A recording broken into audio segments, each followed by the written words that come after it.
নারায়ণগঞ্জে রূপগঞ্জের রূপসী globe edible কারখানায় আগুন লেগেছে। এরই মধ্যে ফায়ার সার্ভিসের 5টি ইউনিট আগুন নিয়ন্ত্রণে কাজ করছে। আগুনের অবস্থা জানাতে আমাদের সঙ্গে যুক্ত হচ্ছেন সহকর্মী রিয়াজ হোসেন। রিয়াজ, কখন আগুন লেগেছে, নিয়ন্ত্রণের অগ্রগতি কি দেখছেন, ক্ষয়ক্ষতির মাত্রা কিছু জানা গেল কিনা?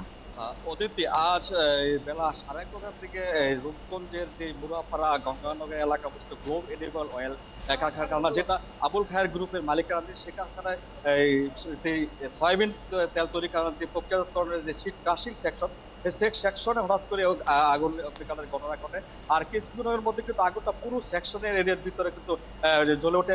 প্রত্যেকটা মেশিন কিন্তু একেবারে অকেজ হয়েছে বলে আমাদেরকে জানিয়েছে। তবে আমরা স্থানীয় যারা কর্মচারী তাদেরকে আমরা কাছ থেকে জানতে পেরেছি যে এখানে কর্মরত অবস্থায় ওয়েল্ডিং এর কাজ করছিল, সেই ওয়েল্ডিং থেকে মূলত সেই অগ্নিকাণ্ডের সূত্রপাতটা শুরু হয়েছে। তো ফায়ার সার্ভিসের যে নারায়ণগঞ্জ জেলার উপ সহকারী পরিচালক ওসমান গনির সাথে আমরা কথা বলেছি। ওনারা আমাকে জানিয়েছে তারা খবর পাওয়ার সাথে সাথে কিন্তু কাঞ্চন ফায়ার স্টেশনের 2টি ইউনিট, ড্যামরা স্টেশনের 2টি এবং সোনারগাঁ ফায়ার স্টেশনের 1টি ইউনিটে কিন্তু এসে তারা আগুন নিয়ন্ত্রণের কাজ শুরু করছে। তারা আমাদেরকে বলছে অল্প কিছুক্ষণের মধ্যে হয়তোবা আগুনটা পুরোপুরি নিয়ন্ত্রণে আসবে। তবে মালিক পক্ষের যে সাথে আমরা কথা বলি, তারা আমাদেরকে জানিয়েছেন যে ক্ষয়ক্ষতির পরিমাণ যে বিষয় তারা এখনো বলতে পারে। তারা বলছে যে বিপুল পরিমাণ ক্ষয়ক্ষতি হয়েছে, যেটা তারা কিছুক্ষণ পরে তারা পরিমাণ করে তারা আবার জানাবে। এই মুহূর্তে আমার সাথে আছে যে নারায়ণগঞ্জ জেলা ফায়ার সার্ভিস উপ সহকারী পরিচালক ওসমান গনি। ওনার সাথে আমরা জানতে চাই যে আপনারা কখন আগুনের খবর জানতে পেরেছেন এবং আগুনের ক্ষয়ক্ষতির পরিমাণ কি হয়েছে এবং হতাহতের কোনো ঘটনা ঘটেছে কিনা।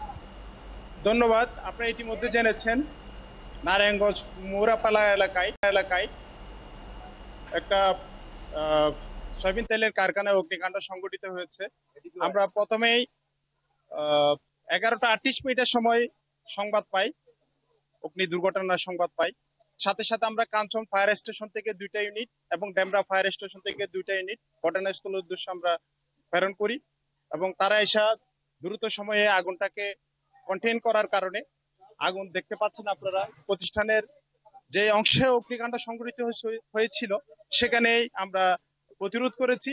এবং আমি সাথে সাথে নারায়ণগঞ্জ থেকে আমার একটা টিম নিয়ে ঘটনাস্থলের উদ্দেশ্যে রওনা দিই এবং আমি এসে দেখতে পাই আমার লোকজন আগুনে কাজ করতেছে এবং ফায়ার সার্ভিসের তীক্ষ্ণ এবং দ্রুত রেসপন্স করার কারণে তাদের যে প্রতিষ্ঠানের পুরোটাই অংশ অলরেডি আগুনের ক্ষতি থেকে রক্ষা পেয়েছে। আগুন নিয়ন্ত্রণে এখন আমাদের ড্যাম্পিং ডাউন চলতেছে। আসলে অধিক আর একটা কথা, আপনাকে প্রায় নিয়ন্ত্রণ চলে আসছে, তবে বিভিন্ন জায়গায়।